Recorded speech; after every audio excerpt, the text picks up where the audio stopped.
All India rank 1 चेतन अराज सिंह।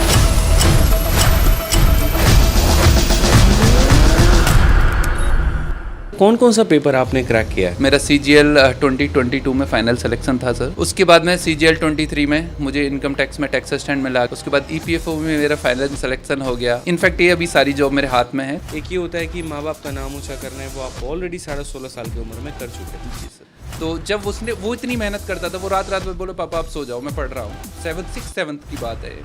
तो जब मुझे लगा यार जब भी इतना पढ़ सकता है तो क्या इस एज में जो मैं इसको लिमिट इसकी पुश करा रहा हूँ आगे, तो मैं खुद की भी करके देख सकता हूँ। और इनफैक्ट अगर उसको कुछ डाउट होता था तो मैं उसको यही बोलता था कि आदित्य रंजन सर का वो टॉपिक डाल के देख, वहाँ से समझ ले, मेरे पास टाइम नहीं है। लेकिन हाँ, की तैयारी अगर शिद्दत से की जाए, 0 से स्टार्ट किया जाए तो की तैयारी एनफ है। हाँ सर, जो यंग बच्चे होते हैं वो ACP तक डेफिनेटली चले जाते हैं। अगर जय हिंद दोस्तों, स्वागत है आपका आपके अपने परिवार में।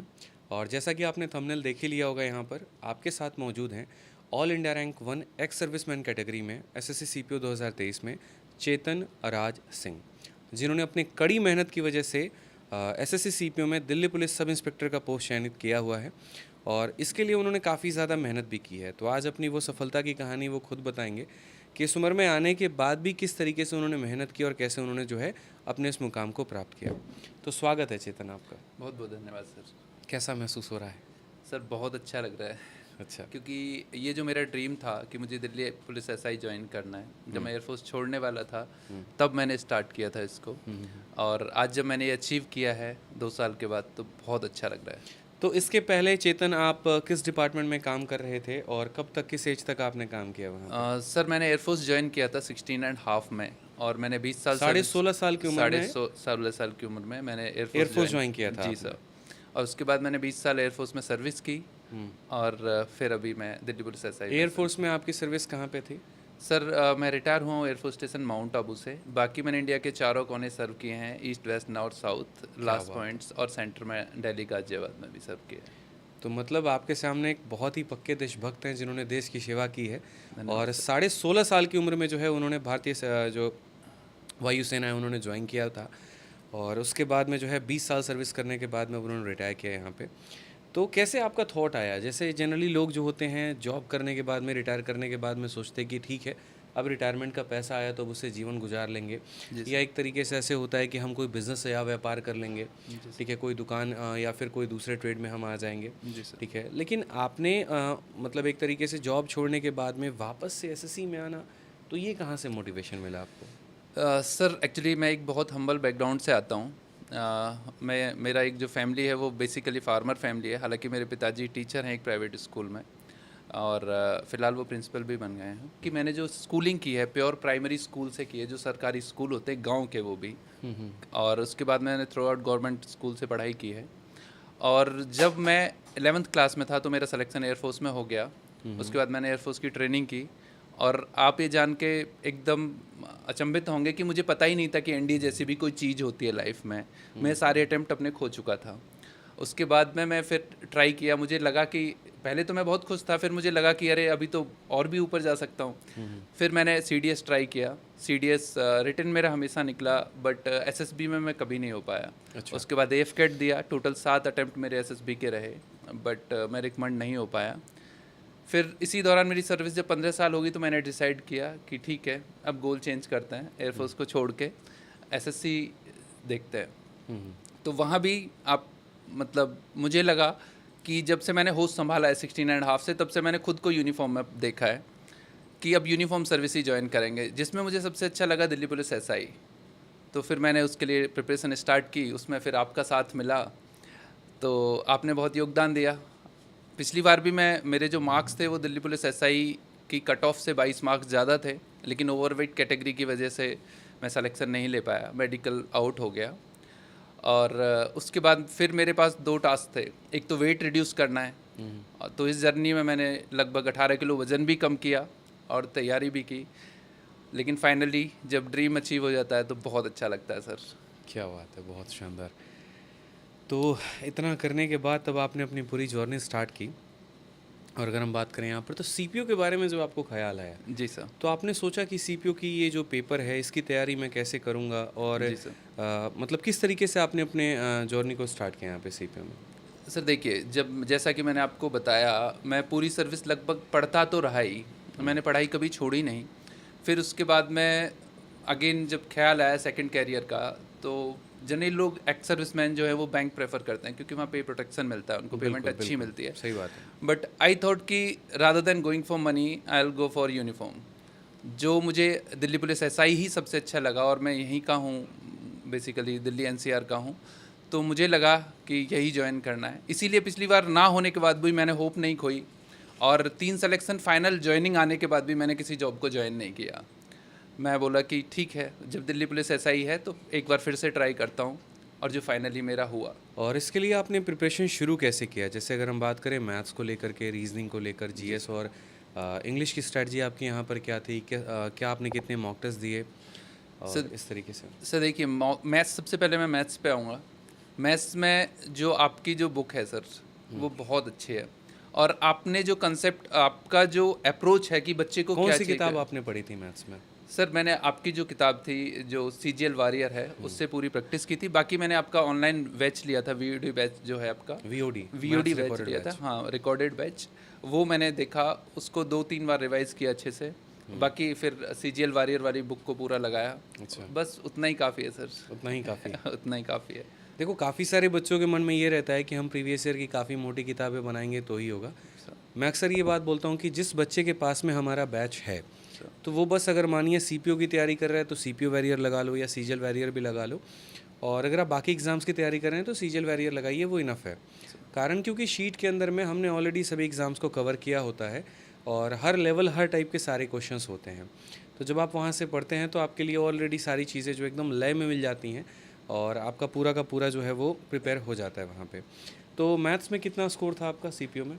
सर सीपीयू में मैथ्स में जो मेरा स्कोर आया था, आई थिंक 44 या 45 था। 44 आउट ऑफ 50 था आपका। Yes sir. तो जब आपने सीपीयू की तैयारी शुरू की तो उसके सामने एक अपरंपार सिलेबस है मैथ्स में, और एक उस सिलेबस को काफ़ी कम समय के अंदर में कवर करना अपने आप में बहुत बड़ा चैलेंज भी होता है।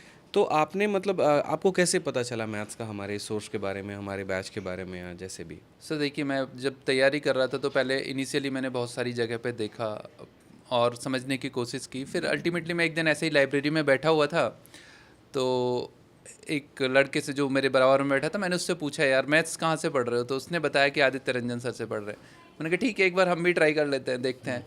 तो जब मैंने आपकी क्लासेस देखना शुरू किया, यूट्यूब से मैंने क्लास देखी 1-2, फिर मुझे लगा हाँ ठीक है, कंटेंट में दम है। फिर मैंने आपका वीओडी बैच परचेज़ किया। उसके बाद में फिर सारी तैयारी मैंने वहाँ से की। पढ़ने में जो आपसे मज़ा आया ना, वो जो जर्नी थी वो बहुत अच्छी थी सर। आपका जो मतलब वे ऑफ टॉकिंग है, जो आप जिस हिसाब से बच्चे को समझाते हैं, बीच बीच में डांटते भी हैं, तो वो भी अच्छा लगता है। बीच बीच में वो डांटना भी ज़रूरी होता है, क्योंकि हमें पता है कि तुम्हें तुम्हारी मंजिल तक पहुंचानी है। तो थोड़ा वो बीच में डिवाइडर जो रहता है ना, वो क्या करता है कि दूसरी तरफ गाड़ी जाने से वो रोकता है। बिल्कुल सर। तो वो डिवाइडर भी बनाना ज़रूरी होता है। वो मन के बैरियर बहुत ज़्यादा काम करते हैं, और मन में यही सोच के चलता हूँ कि इंसान अपनों को ही डांटता है, बिल्कुल सर। अपनों को ही समझाता है, क्योंकि हमें मतलब इस जर्नी से हम होकर के गुजरे हैं, तो यहाँ की खाई और यहाँ के पहाड़ हमें सबका अंदाज़ा है जी सर। कि कहाँ पर इंसान कैसे भटक सकता है, क्या है। और ओवरऑल उसी कोशिश के साथ में जो है वो शुरुआत की थी मैंने, कि एक बेसिक से बेसिक बच्चा जो ग्रामीण इलाके से भी आता है, उसके लिए भी गणित कैसे आसान बनाई जा सके। जी सर। और जब आप जैसे जो सेलेक्टेड स्टूडेंट्स होते हैं, एस्पिरेंट्स होते हैं, जब वो यहाँ पर बताते हैं तो हमारा थोड़ा सा जो हिम्मत और बढ़ जाता है, और लगता है कि सही दिशा में काम चल सर रही है। इसी से रिलेटेड एक चीज़ और मैं आपको बताना चाहूँगा कि जो मेरा बेटा है वो 10th क्लास में है। हाँ, और जब मैं तैयारी करता था, वो देहरादून में पढ़ता है सर, RIMC में है वो। क्या बात। तो जब मैं तैयारी करता था तो बीच में वो छुट्टी सिर्फ साल में 2 बार आता है। और अभी वो जब आया था पिछली बार, जब मैं सीपीओ का एग्ज़ाम देने वाला था, तो हम लोग साथ में बैठ के लाइब्रेरी में पढ़ते थे। और इनफैक्ट अगर उसको कुछ डाउट होता था तो मैं उसको यही बोलता था कि आदित्य रंजन सर का वो टॉपिक डाल के देख, वहाँ से समझ ले, मेरे पास टाइम नहीं है। क्या बात है। तो रिकमेंडेशन शुरू से रहे हैं आपके? बिल्कुल सर। चलिए, तो आप एक बार नीचे भी बता भी रहे थे कि जब आपने काफ़ी सारे एग्ज़ाम्स क्रैक किए हैं, EPFO, जी सर। क्योंकि आप बता रहे थे कि जैसे हम लाइब्रेरी जब हम जाते थे तो काफ़ी सारे स्टूडेंट्स पूछते भी थे, क्योंकि मैंने इतने एग्ज़ाम्स क्लियर किए हैं। तो कौन कौन सा पेपर आपने क्रैक किया है? सर इनिशियली जो मैंने स्टार्ट किया था, मेरा CGL 2022 में फाइनल सिलेक्शन था सर, और मेरे इनकम टैक्स असिस्टेंट के मार्क्स थे, बट मैंने उसमें पोस्टल असिस्टेंट जानबूझ के भरा था क्योंकि मुझे उसमें चॉइस पोस्टिंग मिलेगी, जो कि मुझे गाजियाबाद मिल भी गई जहाँ मैं सेटल्ड था, बट लास्टली मैंने उसको ज्वाइन नहीं किया। एक जॉब हाथ में होती है तो कॉन्फिडेंस लेवल थोड़ा अच्छा होता है। उसके बाद में CGL 23 में मुझे इनकम टैक्स में टैक्स असिस्टेंट मिला अगेन, और वो जयपुर मिला, बट वहाँ भी मैंने अभी ज्वाइन नहीं किया। उसके बाद EPFO में मेरा फाइनल सिलेक्शन हो गया, और जो मुझे दिल्ली मिला तो वो जॉब भी मेरे हाथ में थी। इनफैक्ट ये अभी सारी जॉब मेरे हाथ में है, कोई गई नहीं है, लेकिन मेरा जो ड्रीम था मैं उसको परस्यू करता रहा, और मैं इस बात में चेस करते रहे अपने हाँ सपने बिल्कुल बिल्कुल, कि लास्ट तक देखता हूँ कि जब तक होगा तोड़ेंगे तो नहीं तब तक हाँ, छोड़ेंगे जब नहीं। तक तोड़ेंगे नहीं तब तक छोड़ेंगे नहीं। और वो कहावत भी मेरे सामने आती थी कि Rome was not built in a day, हाँ, कि भाई टाइम लगेगा लेकिन मिलेगा जरूर, अगर मेहनत से 10 से की जाए तो आपको मुकाम जरूर हासिल होगा। क्या बात है। इस पूरे जर्नी में आपके लाइफ में सबसे बड़ा मोटिवेशन कौन रहा? आपकी फैमिली में आपकी वाइफ या आपके मदर फादर या कोई भी, मतलब जिसके लिए, या फिर आपके बच्चे, या मतलब मैं जानना चाहूँगा यहाँ पे कि एक लॉन्ग टर्म मोटिवेशन है आपका। जैसे अक्सर क्या होता है, बाकी बच्चों को ये रहता है कि यार मुझे ज़िंदगी में ना पैसा कमाना है, जी सर। नाम कमाना है। मुझे लगता है वो चीज़ आप कमा चुके थे, जी सर। ठीक है। एक ये भी होता है बेरोजगारी का ठप्पा हटाना है, आप वो भी हटा चुके थे। सर। एक ये होता है कि माँ बाप का नाम ऊंचा करना है, वो आप ऑलरेडी 16.5 साल की उम्र में कर चुके थे। जी सर। फिर उसके बाद आपने अपना सपना तो बताया, लेकिन उस जर्नी में मोटिवेशन कौन था? सर देखिए, मोटिवेशन छोटे पीरियड के लिए तो कोई भी दे सकता है, लेकिन अगर आपको कोई ड्रीम अचीव करना है तो आपको सेल्फ मोटिवेटेड होना पड़ेगा। और मैं ये मानता हूँ कि जिस बैकग्राउंड से मैं आया हूँ, जो जर्नी मैंने तय की है, तो मैंने हर चीज़ को लास्ट लिमिट तक पुश करके देखा है। इनफैक्ट मोटिवेशन अगर मैं आपको बोलूँ तो वो मेरा बेटा ही रहा है खुद का। उसने जो सिलेक्शन लिया था ऑल इंडिया में, सिर्फ 26 सीट होती हैं उस स्कूल की, उसने यूपी से 3 सीटों में अपना सिलेक्शन लिया, वो भी केंद्रीय विद्यालय से पढ़ने के बाद। लोग अचंभे में थे कि केंद्रीय विद्यालय से पढ़ के एक बच्चा यहाँ तक कैसे पहुँच सकता है। सिर्फ 26 बच्चे इंडिया में सिलेक्शन लेना बहुत टफ होता है। तो जब उसने, वो इतनी मेहनत करता था, वो रात रात में बोले पापा आप सो जाओ मैं पढ़ रहा हूँ, 6th की बात है। तो जब मुझे लगा यार जब ये इतना पढ़ सकता है तो क्या इस एज में जो मैं इसको लिमिट इसकी पुश करा रहा हूँ आगे, तो मैं खुद की भी करके देख सकता हूँ। तो फिर उससे मोटिवेट हुआ। बाकी मेरा ड्रीम तो था ही कि ठीक है आगे बढ़ा जाए, और ये कोई एंड नहीं है। फिलहाल मैं मान रहा हूँ कि ये पोस्ट मेरा एंड है, देखते हैं आगे कहाँ तक जाता है। तो ये बताइए कि अब आगे का आपका क्या विजन है? आगे आप अब क्या करने वाले हैं? सर आगे बस यही है कि एक साफ़ सुथरी छवि के साथ सेवा दी जाए और आगे बढ़ा जाए। दिल्ली पुलिस सब इंस्पेक्टर में जो कि आप लगे हुए हैं, तो आप जिस एज में लगे हैं अभी वो 38 है। जी सर। और जो हम सेवा दे सकते हैं वो 60 साल की उम्र तक दे सकते हैं। तो आप बच्चों को ये बताइए कि आपका जो प्रमोशन होगा वो किस पोस्ट तक होगा लास्ट में? सर जहाँ तक मुझे जानकारी है, एग्जैक्टली डीप नॉलेज तो मुझे नहीं है, लेकिन इंस्पेक्टर तो शायद कंफर्म ही है, बाकी आगे का देखते हैं क्या होता है। जैसा कि होता है कि जो नए बच्चे होते हैं वो ACP रैंक तक जा सकते हैं। हाँ सर, जो यंग बच्चे होते हैं वो ACP तक डेफिनेटली चले जाते हैं, अगर उनका कोई बैड कैरेक्टर या कुछ इस हिसाब से नहीं होता है। बाकी जिस एज में मैं ज्वाइन कर रहा हूँ तो ऑलरेडी मेरे आप इंस्पेक्टर लेवल तक जा सकते हैं। इंस्पेक्टर लेवल तक तो और लगभग SHO भी बन सकते हैं। यस सर, इंस्पेक्टर ही SHO बनता है। तो ये भी बच्चों को नहीं पता होता। कई बार उन्हें पता है, क्या लगता है कि इंस्पेक्टर अलग होता है और SHO अलग होता है। ऐसा बिल्कुल भी नहीं है। जो इंस्पेक्टर रैंक के लोग होते हैं उन्हीं में से किसी एक को SHO बना दिया जाता है on the basis of good terms, कि उनके जो बाकी लोग हैं उनके साथ में संबंध अच्छे हैं और कैरेक्टर काफ़ी अच्छा है, कुछ लोगों की सिफारिश भी होती है, इस तरीके से करके। तो वो SHO जो होता है वहीं थाना प्रभारी होता है आपका। Yes, और sir. वो थाना देख रहा होता है, तो उसकी थोड़ी उस सेंस में पावर बढ़ जाती है। बाकी जब सैलरी की बात करें तो वो बहुत ज़्यादा डिफरेंस नहीं रहता है वहाँ पे। सर एक्चुअली ये दो चीज़ें हैं, एक हमारी एक रैंक होती है और एक हमारा एक अपॉइंटमेंट होता है। तो जो इंस्पेक्टर है वो हमारी रैंक होती है, जो कि हमारे कंधे पे लगी होती है, 3 स्टार्स जो होते हैं, और SHO जो है वो अपॉइंटमेंट है। तो इंस्पेक्टर कई पोजीशंस पे अपॉइंट किया जा सकता है, बट SHO एक अपॉइंटमेंट है जो कि इंस्पेक्टर को जनरली और वो कभी वापस भी लिया जा सकता है। वापस भी लिया जा सकता है। वापस से इंस्पेक्टर को SHO बनाया जा सकता है और SHO को इंस्पेक्टर भी लाया जा सकता है। जी सर, वो इंस्पेक्टर तो हमेशा रहेगा, बट वो SHO है कि नहीं है वो एक डिफाइन, मतलब वही बात है जैसे क्लास में सारे बच्चे होते हैं, उसमें से किसी को मॉनिटर बना। मॉनिटर, बिल्कुल सर, एग्जैक्टली सेम चीज है यहाँ पे। एग्जैक्टली अब मॉनिटर है तो चूंकि उसके कुछ पर्क्स हैं, फायदे हैं, बिल्कुल, और वहाँ थोड़ा पावर फील करता है। लेकिन जिस दिन टीचर का दिमाग खराब हुआ वो- तो बैठ जा वो भाई, बदल चल तू मॉनिटर बन जा, वो वाली कहानी हो सकती है। बिल्कुल बदल सकता है सर। हाँ, तो एसएचओ एक मॉनिटर ही आप कह सकते हैं बाकी सभी क्लास के बच्चों के बीच में। सर। चलिए बहुत बढ़िया। तो कुछ सवाल जो बच्चों के होते हैं, और अब तो आपकी ये वीडियो एक सर्विसमैन भी देख रहे होंगे सारे, तो मेरा ये रहेगा कि उनके ये सवाल होता है, सर कितने घंटे आपने पढ़ाई किए थे सिलेक्शन के लिए? सर मेरा मानना है कि क्वांटिटी से ज़्यादा क्वालिटी मैटर करती है। मैं जनरली 7 से 8 घंटे पढ़ता था अभी सिलेक्शन पीरियड के दौरान।